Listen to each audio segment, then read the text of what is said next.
شروع اللہ کا نام لے کر جو بڑا مہربان نہایت رحم والا ہے۔ ستارے کی قسم جب غائب ہونے لگے کہ تمہارے رفیق یعنی ہمارے نبی نہ رستہ بھولے ہیں نہ بھٹکے ہیں اور نہ یہ خواہش نفس سے کچھ بولتے ہیں۔ یہ قرآن تو ایک وحی ہے جو ان کی طرف بھیجی جاتی ہے، ان کو نہایت قوت والے نے سکھایا یعنی جبرائیل نے جو طاقتور ہیں۔ پھر وہ پوری طرح بیٹھے جبکہ وہ آسمان کے اونچے کنارے پر تھے، پھر وہ قریب ہوئے، پھر مزید نیچے آ گئے تو وہ 2 کمان کے فاصلے پر ہو گئے یا اس سے بھی کم۔ پھر اللہ نے اپنے بندے کی طرف جو حکم بھیجا سو بھیجا۔ جو کچھ انہوں نے دیکھا ان کے دل نے اس کو جھوٹ نہ جانا۔ کیا جو کچھ وہ دیکھتے ہیں تم اس میں ان سے جھگڑتے ہو؟ اور انہوں نے اس کو یعنی جبرائیل کو ایک اور بار بھی اترتے دیکھا ہے سدرۃ المنتہا کے پاس۔ اسی کے پاس ہمیشہ رہنے کی بہشت ہے، جبکہ اس بیری پر چھا رہا تھا جو چھا رہا تھا۔ ان کی آنکھ نہ تو اور طرف مائل ہوئی اور نہ حد سے آگے بڑھی۔ انہوں نے اپنے پروردگار کی قدرت کی بہت ہی بڑی بڑی نشانیاں دیکھی۔ بھلا تم لوگوں نے لات اور عزا کو دیکھا اور تیسری مورتی یعنی منات کو؟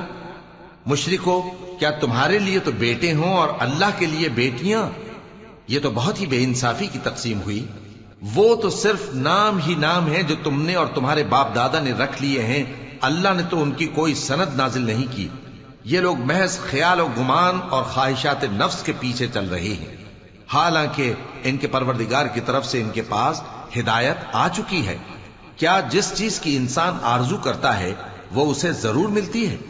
سو آخرت اور دنیا تو اللہ ہی کے ہاتھ میں ہے، اور آسمانوں میں بہت سے فرشتے ہیں جن کی سفارش کچھ بھی فائدہ نہیں دیتی مگر اس وقت کہ اللہ جس کے لیے چاہے اجازت بخشے اور سفارش پسند بھی کرے۔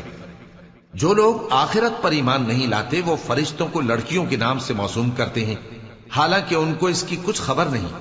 وہ صرف خیال و گمان پر چلتے ہیں، جبکہ خیال و گمان حق کے مقابلے میں کچھ کام نہیں آتا۔ تو جو ہماری یاد سے روگردانی کرے اور صرف دنیا ہی کی زندگی کا خواہاں ہو، اس سے تم بھی منہ پھیر لو۔ ان کے علم کی یہی انتہا ہے۔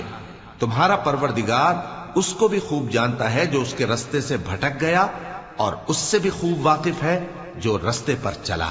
اور جو کچھ آسمانوں میں ہے اور جو کچھ زمین میں ہے سب اللہ ہی کا ہے، اور اس نے خلقت کو اس لیے پیدا کیا ہے کہ جن لوگوں نے برے کام کیے ان کو ان کے اعمال کا بدلہ دے، اور جنہوں نے نیکیاں کی ان کو نیک بدلہ دے۔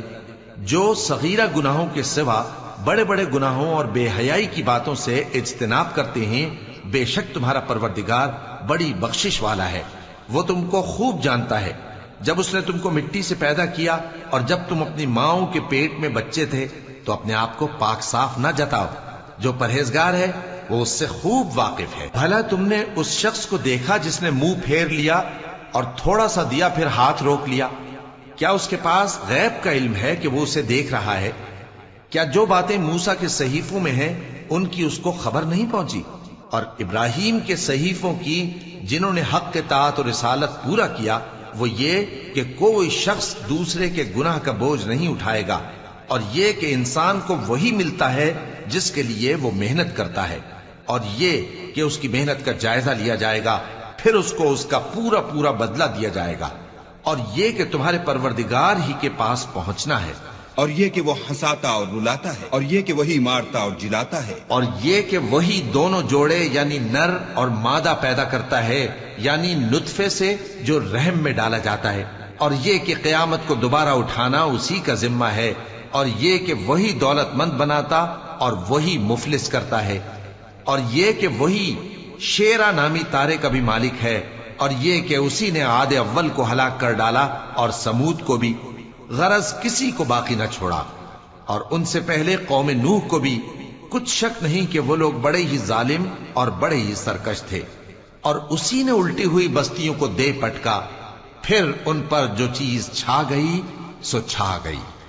تو اے انسان، تو اپنے پروردگار کی کون کون سی نعمت پر جھگڑے گا؟ یہ پیغمبر بھی پہلے کے خبردار کرنے والوں میں سے ایک خبردار کرنے والے ہیں۔